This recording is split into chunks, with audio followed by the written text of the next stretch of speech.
बहुत बहुत स्वागत आप सभी का। मैं हूं अभिलाष मिश्रा। आप देख रहे हैं आपकी बात छत्तीसगढ़। छत्तीसगढ़ की सियासत में एक बार फिर गंगा की सौगंध गूंजने लगी है। बीजेपी बार बार कांग्रेस पर गंगा जल की कसम खाकर वादे पूरे नहीं करने का आरोप लगा रही है। खासकर शराबबंदी के मुद्दे पर बीजेपी हमलावर है। उधर कांग्रेस का कहना है कि बीजेपी गंगा जल के नाम पर लोगों के बीच गलतफहमी पैदा कर रही है। कांग्रेस का कहना है कि 2018 में किसानों की कर्ज माफी को लेकर गंगा जल की कसम खाई गई थी, ना कि शराबबंदी को लेकर। कांग्रेस ने पीएम मोदी पर भी इसको लेकर हमला किया और रमन सिंह सरकार में हुए शराब घोटाले पर ईडी और पीएम की चुप्पी पर सवाल भी उठा दिए। तो क्या गंगा जल को लेकर के जो सियासत चल रही है वो बैतरणी गंगा की पार करा देगी चुनावी बैतरणी किसी पार्टी को?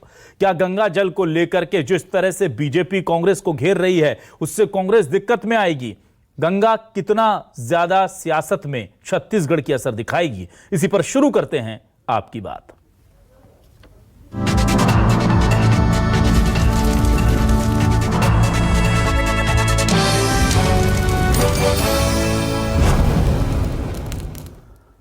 अब आप यह समझिए कि लगातार बीजेपी कह रही है कि गंगा का पानी जल हाथ में लेकर के कसम खाई थी कि शराबबंदी करेंगे, नहीं की। गंगा की सौगंध खाई थी कि 36 वादे पूरे करेंगे, नहीं किए। यह बार बार कहा जा रहा था। कांग्रेस पहले इसे हल्के में ले रही थी, लेकिन लगा कि इससे गलत मैसेज जा रहा है तो मोहम्मद अकबर ने बाकायदा प्रेस कॉन्फ्रेंस कर कहा कि यह वीडियो देख लीजिए, हमने आपको दिखाया कि किस तरह हमने सिर्फ और सिर्फ हाथ में गंगा जल लेकर के किसानों की कर्ज माफी की कसम खाई थी कि तुरंत हम कर देंगे, जो हमने कर भी दिया। शराबबंदी को लेकर के हमने इस तरह की कसम नहीं खाई थी। यहां पर मोहम्मद अकबर क्या कह रहे हैं और उस पर बृजमोहन अग्रवाल ने किस तरह से मोहम्मद अकबर को लेकर के कम्युनल कमेंट उन पर कर दिए और जो सांप्रदायिक सद्भाव बिगड़ा था उसका ठीकरा भी उनके सर पर फोड़ दिया। जरा ये देखिए। और जहां तक भारतीय जनता पार्टी के नेताओं की बात है तो नीचे से ऊपर तक सब झूठ बोलने वाले लोग हैं। मैंने आपको वीडियो दिखा दिया। आरपीएन सिंह साफ तौर पर हाथ में गंगा जल लेकर वो ये बता रहे हैं कि 10 दिनों के भीतर कर्जा माफी करेंगे।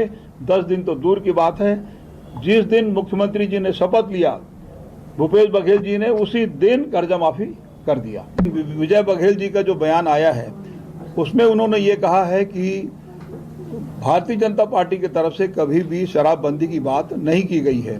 वो उसका सबूत भी मैं आपको देना चाहता हूं कि डॉक्टर रमन सिंह ने 11 अप्रैल 2017 को जब नीतीश कुमार जी से उनकी मुलाकात हुई उस समय छत्तीसगढ़ में भी शराबबंदी का ऐलान किया था। रोज नई नई बातें करते हैं। कम से कम मोहम्मद अकबर जी को तो गंगा जल के बारे में बात नहीं करना चाहिए और नई नई बात कर नए नए मुद्दे उछालकर अपने अंदर गिरेबान में झांक कर देखें। मोहम्मद अकबर जी, आने वाले समय पर आपकी भी वही गति होना है जो गति टीएस सिंहदेव जी की हुई है, जो कांग्रेस के जन घोषणा पत्र के प्रमुख थे और आज वो सिर छुपाकर घूम रहे हैं। आने वाले समय पर आपकी भी यही स्थिति होने वाली है। और इसे लेकर बीजेपी और कांग्रेस में और भी जुबानी जंग है। जरा बीजेपी से केदार गुप्ता जी और सुशील आनंद शुक्ला जी क्या कह रहे हैं कांग्रेस से, सुनिए। शराब घोटाले को लेकर है। 2022 में इनकम टैक्स डिपार्टमेंट की जो रेड पड़ी थी उसमें ये बात सामने आई थी कि छत्तीसगढ़ में शराब का पैसा इधर से उधर नकदी ट्रांसफर हो रहा है और उसको लेकर जब इनकम टैक्स डिपार्टमेंट ने ईडी को ये बात की सूचना दी थी, ईडी यहाँ पर पहुंची और उसने कार्रवाई करते हुए 1500 करोड़ के घोटाले का 2000 पन्ने का अभी सारा कुछ तथ्यात्मक घटनाक्रम कोर्ट में जमा किया। गंगा जल की कसम कांग्रेस पार्टी ने किसानों के कर्ज माफ के लिए खाया था। प्रधानमंत्री ने झूठ बोला। अब प्रधानमंत्री जी ने गंगा जल की कसम को छत्तीसगढ़ के शराब घोटाले से जोड़ने का दुस्साहस किया। ईडी एक गलत कार्रवाई करती है, उसमें पटकथा तैयार करती है। भारतीय जनता पार्टी के नेता बेशर्मी पूर्वक उस पटकथा के आधार पर बयान देते हैं। भारतीय जनता पार्टी के रमन सरकार के समय शराब की नीति परिवर्तित करके 4400 करोड़ का घोटाला हुआ था। कांग्रेस पार्टी बार बार इस बात की मांग कर रही है कि इस घोटाले की जांच ईडी कब करेगी। प्रधानमंत्री इस घोटाले पे क्यों मौन है? प्रधानमंत्री को इस घोटाले पे जवाब देना चाहिए। और अब देखते हैं हमारे आज के सवाल क्या है। सवाल आपके सामने हम रखते हैं, ये है हमारे सवाल। छत्तीसगढ़ की सियासत में हलचल, बीजेपी कांग्रेस के लिए चुनावी हथियार बना गंगा जल। गंगा जल की कसम कर्ज माफी के लिए खाई, बीजेपी ने क्या जानबूझकर गलतफहमी फैलाई? वादा खिलाफी पर बीजेपी ने कांग्रेस पर बोला हमला, शराबबंदी पर अब तक क्यों नहीं हुआ फैसला? छत्तीसगढ़ की सियासत में छाई गंगा की सौगंध, कौन सच्चा कौन झूठा, वोटर में फुल कंफ्यूजन। किसकी बात पर यकीन करें, किसकी बात पर यकीन ना करें? आइए सीधे रुक करूंगा अपने तीन खास मेहमानों का। मेरे साथ मेहमान जुड़ चुके हैं, तारुफ करा रहा हूं मैं आपका एक एक कर। मेरे साथ कांग्रेस से वरिष्ठ नेता प्रवक्ता नितिन भंसाली साहब जुड़े हुए हैं। नितिन जी, बहुत बहुत स्वागत करता हूं आपका हमारे इस खास डिबेट शो में। मेरे साथ बीजेपी से वरिष्ठ नेता प्रवक्ता सुशांत शुक्ला जी जुड़े हुए हैं और वरिष्ठ पत्रकार उचित शर्मा जी को आज हमने आमंत्रित किया है। उचित जी, आपका भी स्वागत है। Sushant ji, welcome to my show. Nitin Bhansali ji, सबसे पहले आपके पास आता हूं। नितिन जी, ये पीएम मोदी ने खुद आकर के कहा कि गंगा जल की सौगंध खा करके जो वादे किए वो नहीं निभाए, शराबबंदी का क्या हुआ, और अब आपको एक प्रेस कॉन्फ्रेंस कर बताना पड़ रहा है कि हमने गंगा जल इसके लिए नहीं उस वादे के लिए उठाया था। लेकिन वादा तो था। गंगा जल इंपॉर्टेंट है या वादा निभाना इंपॉर्टेंट है? सर, अगर चलिए आपने गंगा जल उठा करके वो वादा नहीं भी किया था, शराबबंदी का वादा तो किया था, तो उसमें आपको क्या लगता है इस बात को लेकर के इतना ज्यादा आपत्ति क्यों फील कर रही है कांग्रेस?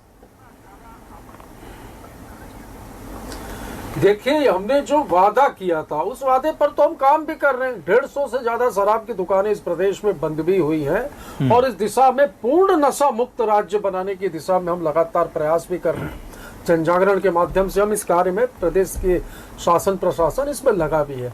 अब बात आती है गंगा जल की, गंगा मैया की। ये जो बार बार झूठ मैं ये देख रहा हूं, लगातार इन 6 महीनों में तो लगातार झूठ पे झूठ बोले जा रहे हैं। और देश के प्रधानमंत्री एक सार्वजनिक मंच से आकर ऐसा झूठ बोल के जा रहे हैं जिसका कोई सिर पैर नहीं है। मैं तो देखिए अभिलाष जी, गंगा जल लेकर आया हूँ। ये गंगा जल है, मैं लेकर आया हूँ। मैं इसकी शपथ खाता हूँ। ये मैंने हाथ में लिया कि हमने शराबबंदी करेंगे, ये कसम नहीं खाई थी। गंगा जल हाथ में लेकर हमने कसम खाई थी किसानों का कर्जा माफ करेंगे, जो सरकार बनते ही 4 घंटे में 19 लाख किसानों का 10,000 करोड़ रुपया माफ किया। इसमें शराबबंदी पे हमने कसम ही जब नहीं खाई तो ये किस बात पर बार बार बात कर रहे हैं? और ये ले गंगा जल, मैं इनको देता हूँ, हाथ में ले, मैं तो ले रहा हूँ। ये कसम खाए और ये कहे कि हमने ऐसा कहा था। तो ये इस प्रकार का झूठ फैलाना जनता के बीच में बंद करे। हाथ जोड़कर निवेदन है कि भाई इतना स्तर मत गिराओ अपना, इस स्तर तक मत जाओ कि गंगा मैया को भी आप इस तरीके से उनके नाम पर राजनीति करो। गौ माता, प्रभु श्री राम, गंगा मैया, यही इनके मुद्दे हैं। हमने जो कहा था अभिलाष जी वो किया है। और रहा सवाल शराबबंदी का, इसमें समिति बनी, आज तक भाजपा के विधायक का इनके 14 विधायकों के विधायक दल ने नाम नहीं दिया है। 25 बार करस्पॉन्डेंस हो चुका है। वो उनकी मर्जी है सर। ना सर उनकी मर्जी है, वो ना है तो आप अपना कीजिए, वादा पूरा कीजिए। ये दलील मुझे आपकी अच्छी नहीं लगती, क्योंकि बीजेपी के लोग नहीं आएंगे तो क्या वादा नहीं निभाएंगे? जी ठीक है, लेकिन मैं आता हूं सुशांत जी, ये बात तो बहुत महत्वपूर्ण है। जब तक आप कहते थे या स्थानीय नेता कहते थे तो समझ सकते थे, पॉलिटिकल माइलेज के लिए कहते हैं ना कि उस वादे को भी लपेट लिया, गंगा जल के साथ उसको जोड़ दिया। लेकिन पीएम मोदी एक बहुत बड़े पद पर हैं, देश के सबसे विश्वसनीय चेहरे हैं, वो आकर के अगर कह रहे हैं कि ये कसम खाई थी गंगा जल हाथ में लेकर के, तो ये बाई मिस्टेक हो गया या पूरा पॉलिटिकल प्लानिंग के साथ किया गया कि आपको आकर के हमारे लिए पिच सेट कर देनी है, इतने दिनों से हम कह रहे हैं, आप कह देंगे लोग यकीन कर लेंगे? क्या हुआ क्या है? क्योंकि कांग्रेस तो कह रही है कि अगर आपको लगता है कि उन्होंने गंगा जल लेकर इसकी कसम खाई थी तो आप गंगा जल हाथ में उठा लीजिए।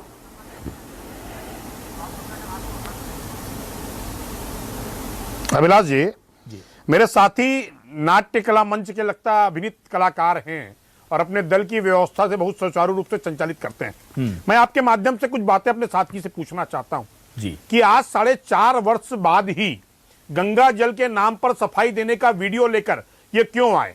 मैं आपसे पूछना चाहता हूं आपके माध्यम से कि गंगा जल के नाम पर, जो श्री माता गंगा जी के नाम पर, क्योंकि गंगा हमारी धार्मिक आस्था का प्रतीक है, और उस पर अगर इन्होंने घोषणा पत्र किया तो जिस व्यक्ति ने गंगा जल की सौगंध खाकर इनके घोषणा पत्र को लॉन्च किया था, आज उनके बयान को भी सार्वजनिक करना चाहिए। आपके चैनल के माध्यम से चाहूंगा कि जिन्होंने तत्कालीन समय में कांग्रेस के पक्ष में गंगा जल उठाया था वो उठाएं और उनसे बात करें। तीसरा जो सबसे महत्वपूर्ण विषय ये है कि आखिर शराबबंदी नहीं कराने के पीछे इनका तर्क क्या है। जिस विधानसभा की कमेटी सत्यनारायण शर्मा जी के नेतृत्व में बिहार का शराब के नाम पर दर्शन करने जाते हैं, शराबबंदी के नाम पर, आज उस वही सत्यनारायण शर्मा जी कहते हैं कि यह संभव नहीं है। मैं आपके माध्यम से कुछ और प्रश्न भी पूछना चाहता हूं अपने साथी से। इन्होंने गंगा जी का फिर पुनः सौगंध खाया, आखिर ऐसी नौटंकी की आवश्यकता क्यों पड़ रही है? अगर आपने घोषणा पत्र में छत्तीसगढ़ की आधी आबादी मातृशक्ति के साथ ये कमिटमेंट करके उनके वोट को बटोरने की व्यवस्था बनाई थी, तो मैं आपसे आपके माध्यम से पूछना चाहता हूं कि आखिर उस मातृशक्ति के वोट का सम्मान करना ये कब सीखेंगे? मैं पूछना चाहता हूं कि छत्तीसगढ़ की जनता को अराजकता और नशे के व्यापार को आदी बनाकर जिस प्रदेश सुशांत जी आप पूछिएगा, शहर है बिलासपुर, ठीक है आप पूछ सकते हैं, जहां पर नशे के उन्मूलन पर। सुशांत जी ठीक है, लेकिन मेरे सवाल का जवाब आपने नहीं दिया। जब गंगा जल की कसम इस वादे को लेकर खाई ही नहीं गई, तो पीएम मोदी ने छत्तीसगढ़ में सार्वजनिक मंच से इतना बड़ा गंभीर आरोप कैसे लगा दिया? ये तो फिर पीएम मोदी की विश्वसनीयता पर भी सवाल उठेगा। और अगर आपको लगता है ये लोग झूठ बोल रहे हैं क्योंकि उन्होंने वीडियो दिखाया, देखिए वो खुद गंगा जल हाथ में लेकर बैठे हुए हैं, क्या आपको लगता है अभी भी कांग्रेस झूठ बोल रही है?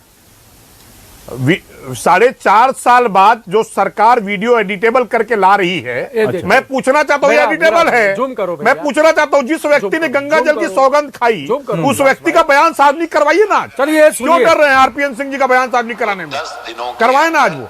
आज चूंकि वो भाजपा में है इसलिए डर रहे हैं कि उनके बयान से व्यवस्थाएं नहीं बनेंगी। ऐसे में कैसे काम चलेगा? नहीं है, गंगा जल की सौगंध इन्होंने घोषणा पत्र के 36 बिंदुओं को मैं खा रहा हूँ, सौगंध खा रहा हूँ, और ये इनका है। ये बात नहीं कही है, ये खा ले, खा ले, हमने ये बात कही है। अभी अरे तथाकथित दत्तात्रेय गोत्र के नेता को अपना नेता मानकर चलने वाले गंगा जी का सम्मान नहीं करेंगे। हम गंगा जल का उपयोग पूजा और धार्मिक अनुष्ठानों में करते हैं। उसी में करो ना। तरीके देख लीजिए, वो उससे हाथ पोंछ रहे गंगा जी से। मैंने हाथ नहीं पोंछे, मैं तो अभी भी जो हमारे सर डिफर मत कीजिए, ठीक है सुशांत जी, ठीक है। मुझे मैं एक बार उचित जी के पास आता हूं, बताइए, मैं एक बार उचित जी के पास आता हूं। बताने की आवश्यकता नहीं है, मैं एक बार उचित जी के पास आता हूं, ठीक है नितिन जी, आवश्यकता नहीं है। ठीक है नितिन जी, मैं उचित जी के पास आता हूं। उचित जी, क्या पीएम मोदी और बीजेपी जिस प्रेशर में लाना चाहती थी, जो प्रेशर पॉलिटिक्स वो कर रही थी कांग्रेस की, कांग्रेस उसमें आ गई क्या? वादा खिलाफी को लेकर, शराबबंदी को लेकर के डिफेंसिव हो गई क्या कांग्रेस? आपको लगता है कि हाँ ये फॉर्मूला काम कर गया पीएम मोदी से इस पर वार करवाना छत्तीसगढ़ में बुलाकर? शुरू से कहते आया हूं कि भारतीय जनता पार्टी जो है वो अपनी पिच पे कांग्रेस को खिलाती है, वो अपनी पिच पे इन लोगों को बैटिंग करने के लिए आवेदन देती है, प्रस्तुत करती है, तो ये उनकी पिच पे जाके खेलते हैं। हकीकत ये है, ये बात सत्य है कि रॉन्ग फीडबैक दिया गया पीएम को।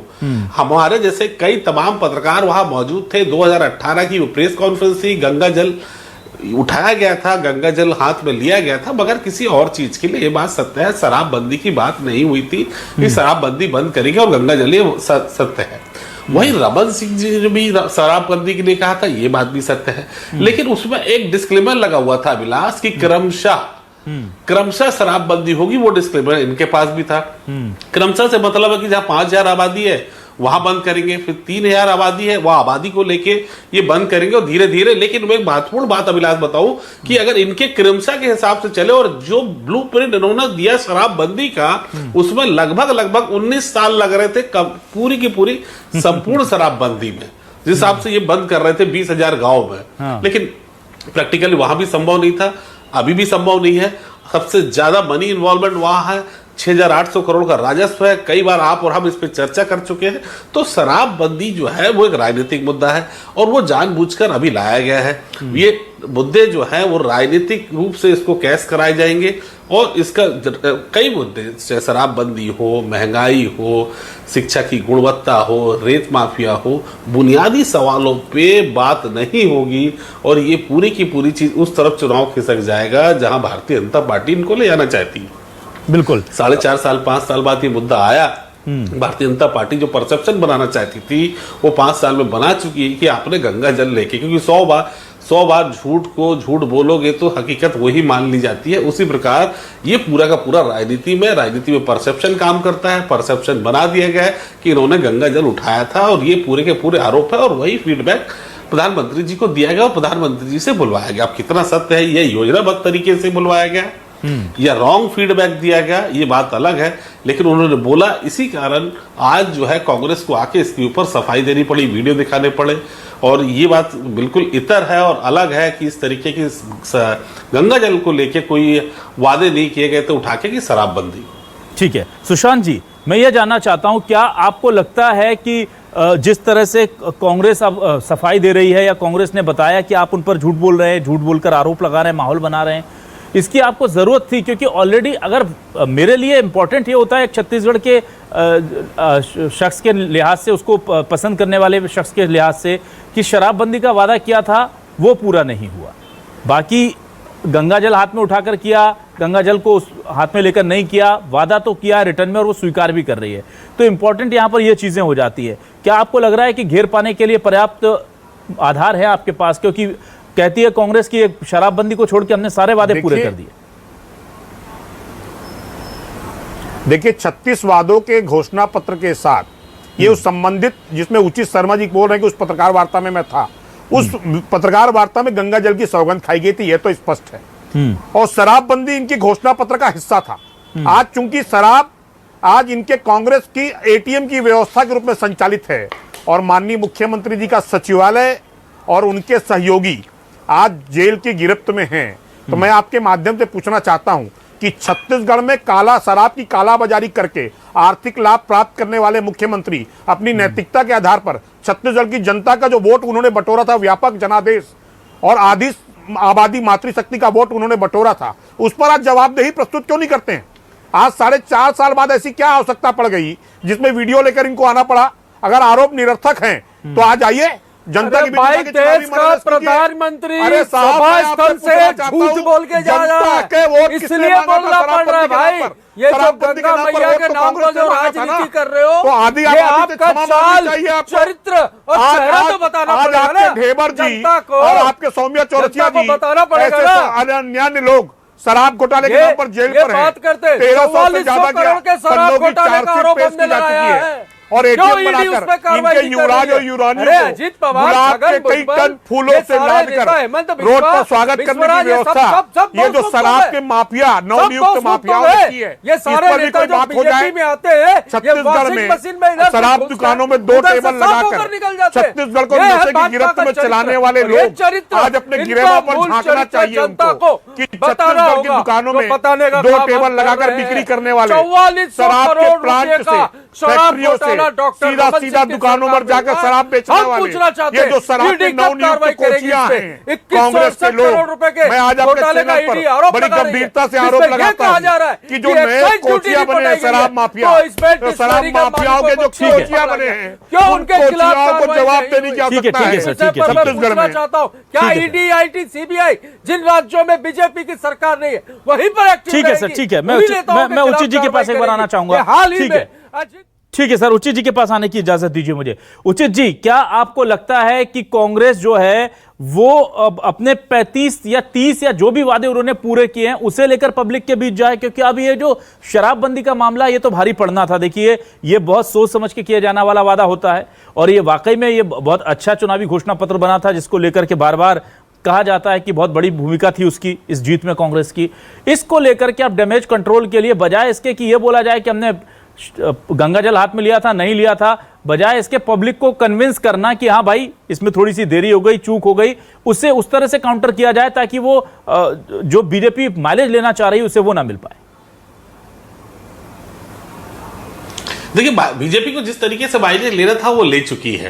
अब ये केवल जवाब देते बाहर घूम सकते हैं कांग्रेस कि हमने ऐसा नहीं किया था, हमने ऐसा नहीं किया। देखिए अदर देन जो इनको अपनी उपलब्धि बताने का वक्त था, उस वक्त ये अपनी सफाई देते नजर आएंगे। जो परसेप्शन बनाना था वो 4-4.5 साल में भारतीय जनता पार्टी ने बना गया। भारतीय जनता पार्टी इस राजनीति के खेल में बड़ा स्मार्ट प्ले करती है। बात सत्य है कि कोई चीज अगर ऐसी नहीं भी हुई है तो उसको साबित कर दी। भारतीय जनता पार्टी ईडी को लेके जो आरोप लगा रही है वो उसमें बहुत हद तक सत्यता है और उसके जवाब देते देते इतना वक्त निकल जाएगा कि चुनाव की दहलीज पे जाके भारतीय जनता पार्टी और कांग्रेस खड़ी हो जाएगी और ये आरोप मेरे दाग जो है वो साफ सुथरे बताते बताते पूरी चीज खत्म हो जाएगी। वहां पे जहां ये अपनी उपलब्धि गिना सकते, इन्होंने जितनी एक्टिविटी की वो बना सकते, रूरल इकोनॉमी को जो बात की वो गिना सकते हैं, उसकी बजाय ये दाग धोने में इनका पूरा वक्त निकल जाएगा। इसीलिए मैं कह रहा हूं ना कि भारतीय जनता पार्टी बड़े स्मार्ट प्ले कर रही है और आरोपों की बौछार करके इन्हें उसमें व्यस्त रखना चाहती है ताकि अपनी उपलब्धि ना बता सके। वहीं भारतीय जनता पार्टी जो आरोप लगा रही है और जो वाकई ईडी ने बहुत हद तक साबित भी कर दिए कि ये आपके पूरा अमला जो है शराब के घोटाले में फंसा हुआ, ये बात तो सत्य है कि जितने लोग फंसे हुए हैं ईडी शराब वाले मामले में, कोल वाले मामले में, बहुत हद तक सत्यापित है। 13,000 पन्ने की उन्होंने पूरी चार्जशीट प्रस्तुत की है, 285 पेज की, तो उसकी केवल एक समीक्षा है कि आप इसको पढ़े। तो ये बहुत हद तक ये उसमें उलझी हुई है, अपने करप्शन में उलझी हुई है। उसमें उलझा के भारतीय जनता पार्टी की शायद स्ट्रेटेजी हो सकती है कि उनको उनके करप्शन में उलझा के रखूं, उनके उसको गंगा जल में उलझा के रखूं, ताकि वो अपनी उपलब्धि ना बता सके और हम इन्हें दागदार कह के पूरे के पूरे पब्लिसाइज कर सके और उसका चुनावी एडवांटेज और माइलेज ले सके। ये एक स्ट्रेटेजी उनकी हो सकती है। बिल्कुल। और वादे, जाहिर सी बात है कि अब चुनाव आ रहा तो एक बार फिर से वादे होंगे, लेकिन इस बार मुझे लगता है कि छत्तीसगढ़ की जनता भी अब हिसाब लेने में बहुत पुख्ता है और राजनेताओं को भी वादे बहुत सोच समझकर करने होंगे। आजकल एक गाना बड़ा फेमस है, जाने इस दिल का हाल क्या होगा, तेरा वादा अगर वफा होगा। और उसी की 2 लाइनें हैं जो चुनाव के वक्त मुझे लगता है कि बहुत मुफीद बैठेंगी इन राजनेताओं पर। वो कहते हैं कि हश्र में तेरा हश्र क्या होगा, मेरी जानिब अगर खुदा होगा। अगर पब्लिक के साथ खुदा है, पब्लिक के साथ जाहिर सी बात है भगवान होता है, तो जो वादे कर रहे हैं उसे निभाना पड़ेगा, और नहीं तो क्यों नहीं निभाए, इसके लिए जनता को मनाना पड़ेगा, बताना पड़ेगा। और जाहिर सी बात है तमाम जो राजनेता हैं उन पर अब जिम्मेदारियां ज्यादा हो गई हैं, क्योंकि जनता जागरूक है। बहुत बहुत शुक्रिया नितिन भंसाली जी, सुशांत शुक्ला जी, उचित शर्मा जी हमारे साथ जुड़ने के लिए, इस डिबेट का हिस्सा बनने के लिए। तमाम दर्शकों को शुक्रिया, नमस्कार।